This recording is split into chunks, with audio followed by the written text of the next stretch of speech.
ببین شما وقتی میخواید دل کسی رو شاد کنی، به کسی خوبی کنی، به این نیت میری جلو که طرف خوشحال کنی، ولی در اصل بعد اینکه به طرف خوبی کردی یا میبینی اصلا حال خودت خیلی بهتر از اون آدمه، اصلا تو خوشحالتر از اون طرف میشی، در اصل داری دل خودت شاد میکنی، چون اصلا آدم یه احساس سبکی بهش دست میده، انگار شاخ قولو شکونده.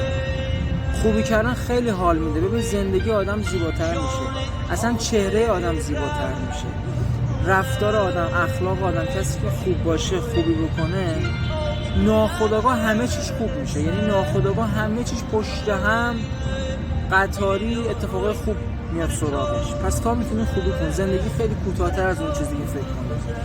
همه چی میره زیر خاک الا مهربونی و الا رفتار خوب و الا خاطره خوب، ایناست که میمونه. پس خوب باش، خوب زندگی کن که خدا حواسش داشته باشه. یا علی.